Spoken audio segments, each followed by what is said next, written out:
Assalamualaikum warahmatullahi wabarakatuh. Kami dari kelompok 5 ilmu gizi, yang dimana di video ini kami akan menjelaskan mengenai diet pada pasien dengan penyakit ginjal. Sebelumnya, perkenalkan anggota kelompok saya, yaitu dari saya sendiri, Halim Hasan Nur. Saya Fajar Atarik. Saya Fitri Indriani. Silakan untuk menyimak video kami. Yang pertama, kita pahami dulu apa itu ginjal. Ginjal merupakan organ penting dari tubuh manusia karena ginjal mempunyai fungsi regulasi dan ekresi, serta mengekresikan kelebihannya atau sisa metabolisme sebagai kemih. Ginjal juga mengeluarkan sisa metabolisme seperti urea, kreatinin, dan asam urat, dan zat kimia asing lainnya. Apa itu fungsi ginjal? Ginjal berfungsi memelihara keseimbangan homeostatik cairan, elektrolit, dan bahan-bahan organik dalam tubuh melalui proses filtrasi, reabsorpsi, dan ekresi. Fungsi lain yaitu sintesis hormon eritropoietin, sekresi renin dan aldosteron, mengubah vitamin D menjadi bentuk aktif, dan degradasi berbagai jenis hormon.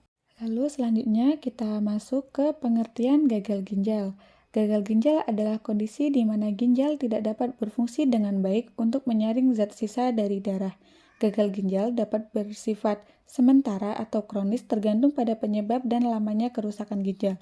Gagal ginjal dapat menyebabkan penumpukan racun dan cairan berbahaya di dalam tubuh serta mengganggu metabolisme dan keseimbangan elektrolit. Gagal ginjal dapat berakibat fatal jika tidak segera diobati. Lalu ada beberapa penyebab malnutrisi pada gagal ginjal.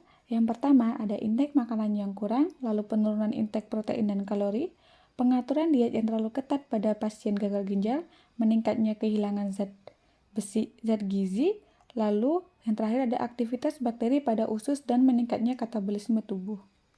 Lalu ada kebutuhan nutrisi pada gagal ginjal. Yang pertama itu kebutuhan energi, di mana pada pasien gagal ginjal hemodialisis dalam kondisi metabolik yang seimbang adalah 30-35 kalori per kilogram, sedangkan pada pasien yang dihemolisis dengan menggunakan metode CAPD sekitar 200-300 kalori. Yang kedua yaitu kebutuhan protein. Pada pasien dewasa dengan gagal ginjal kronis yang tidak menerima dialisis, maka konsumsi nitrogen atau per kilogram bahan makanan adalah 0,6, sedangkan kebutuhan protein pada pasien dengan gagal ginjal akut adalah sekitar 0,6-0,8 gram per kilogram berat badan. Bila pasien mempunyai penyakit gagal ginjal, maka ada beberapa terapi yang harus dijalani. Yang pertama yaitu terapi gaya hidup seperti menjaga pola makan, menjaga gaya hidup, dan mengurangi stres. Yang kedua, terapi obat-obatan seperti obat untuk menurunkan tekanan darah, obat untuk menurunkan gula darah, obat anemia, obat untuk mengendalikan kadar elektrolit, dan obat untuk mengurangi peradangan. Yang ketiga, terapi dialisis. Apa itu terapi dialisis? Terapi dialisis adalah proses untuk membersihkan darah dari racun dan kelebihan cairan. Contoh terapinya adalah hemodialisis. Lalu ada diet pada pasien gagal ginjal. Tujuan diet yaitu ada gagal ginjal akut dan gagal ginjal kronis. Yang pertama yaitu gagal ginjal akut, yaitu memberikan makanan secukupnya tanpa memberatkan fungsi ginjal, menurunkan kadar ureum darah, menjaga keseimbangan cairan dan elektrolit, dan memperbaiki dan mempertahankan status gizi optimal dan mempercepat penyembuhan. Pada pasien gagal ginjal kronis, tujuan dietnya yaitu mencapai dan mempertahankan status gizi optimal dengan memperhitungkan sisa fungsi ginjal agar tidak memberatkan kerja ginjal. Yang kedua, mencegah dan menurunkan kadar ureum yang tinggi, mengatur keseimbangan cairan dan elektrolit, mencegah atau mengurangi progresivitas gagal ginjal dengan memperlambat penurunan laju filtrasi glomerulus. Selanjutnya ada kebutuhan vitamin. Vitamin tiamin direkomendasikan sekitar 1,1-1,2 mg per hari. Riboflamin 1,1-1,3 mg per hari. Ada niacin 14-16 mg per hari. Lalu masih ada beberapa lainnya. Bagaimana untuk mencegah agar kita tidak terkena penyakit gagal ginjal? Yang pertama yaitu pencegahan pada penyakit gagal ginjal. Pertama, kita bisa minum air putih yang cukup, menjaga pola makan sehat, konsumsi banyak buah dan sayur, pilih protein tanpa lemak seperti ikan, ayam, tanpa kulit, dan kacang-kacangan. Batasi konsumsi garam, batasi konsumsi makanan olahan dan makanan cepat saji, menjaga berat badan ideal dan olahraga teratur, serta pemeriksaan kesehatan ginjal secara rutin. Lalu, ada jenis diet dan indikasi pemberian. Pada penyakit gagal ginjal akut, jenis diet yang diberikan adalah diet gagal ginjal akut lunak dan diet gagal ginjal akut cair.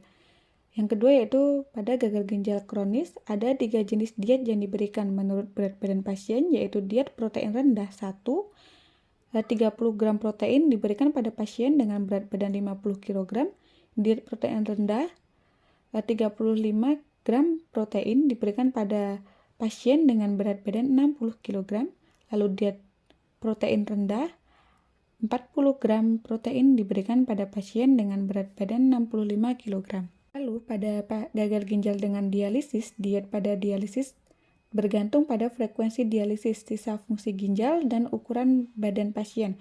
Berdasarkan berat badan dibedakan 3 jenis diet dialisis. Yang pertama diet dialisis 1, 60 gram protein diberikan kepada pasien dengan berat badan kurang lebih 50 kg. Yang kedua ada diet dialisis 2, 65 gram protein diberikan kepada pasien dengan berat badan kurang lebih 60 kg. Yang terakhir diet dialisis 3, 70 gram protein diberikan kepada pasien dengan berat badan kurang lebih 65 kg. Lalu yang terakhir ada pengaruh penyakit ginjal terhadap keberhasilan pembedahan. Resiko gagal ginjal akut pasca operasi bervariasi berdasarkan jenis operasi dan kelompok pasien. Pembedahan jantung dan pembuluh darah memiliki resiko yang sangat tinggi. Faktor etiologi dan patofisiologi gagal ginjal akut dapat terjadi saat preoperatif, intraoperatif, atau postoperatif dapat dilihat pada tabel 4.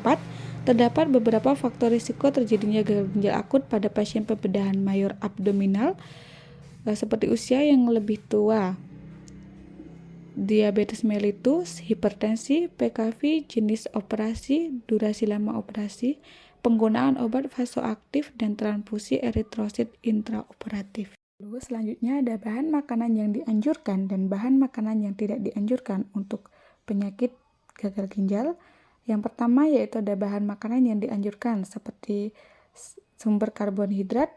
Sumber karbohidrat ini didapat dari nasi, bihun, makaroni, jagung, kentang, mie, tepung-tepungan, selai, singkong. Lalu ada sumber protein. Sumber protein ini didapat dari telur, daging, ikan, ayam, dan susu.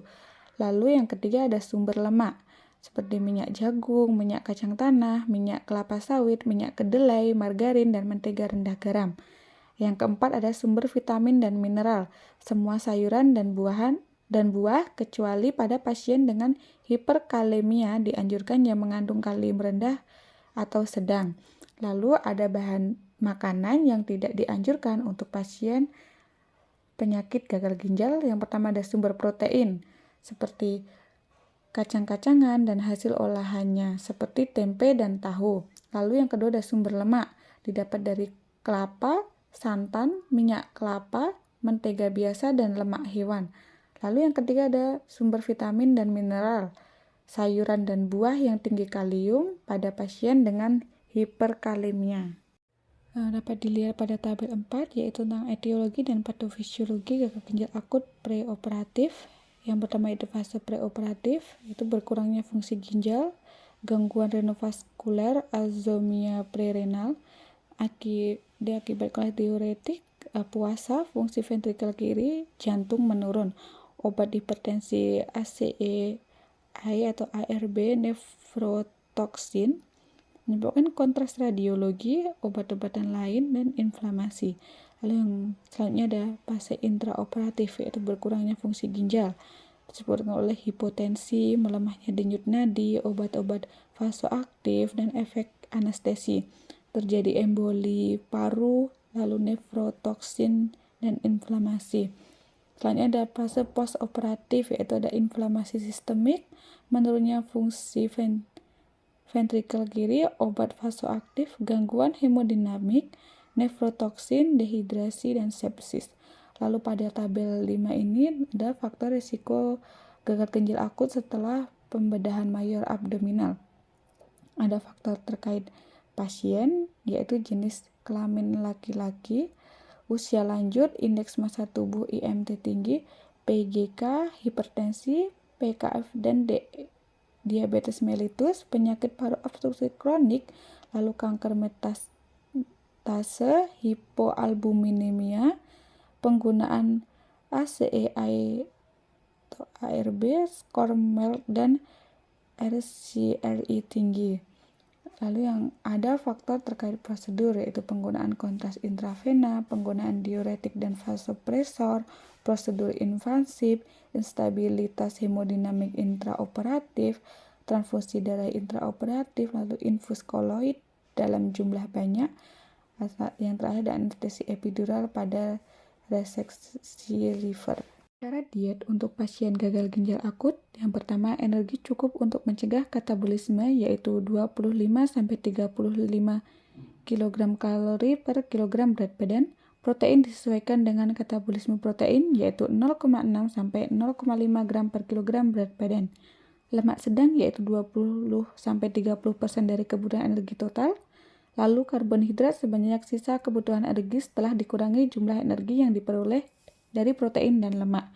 Natrium dan kalium batasi bila ada anuria. Cairan sebagai pengganti cairan yang dikeluarkan melalui muntah, diare, dan urin lebih 500 ml. Makanan diberikan dalam bentuk formula enteral atau parenteral bila diperlukan tambahan suplemen asam folat, vitamin B6, C, A, dan K. Lalu syarat diet pada penyakit gagal ginjal kronis, energi cukup yaitu 35 kg kalori per kilogram berat badan, protein rendah yaitu 0,6 sampai 1,5 gram per kilogram berat badan. Lalu ada lemak cukup yaitu 20-30% dari kebutuhan energi total, diutamakan lemak tidak jenuh ganda. Karbohidrat cukup yaitu kebutuhan energi total dikurangi jumlah energi yang diperoleh dari protein dan lemak. Natrium dibatasi apabila ada hipertensi, edema, asites, oliguria atau anuria. Lalu ada cairan dibatasi yaitu sebanyak jumlah urin sehari ditambah pengeluaran cairan melalui keringat dan pernapasan kurang lebih 500 ml. Vitamin cukup bila perlu diberikan tambahan suplemen asam folat, vitamin B6, vitamin C, dan vitamin D.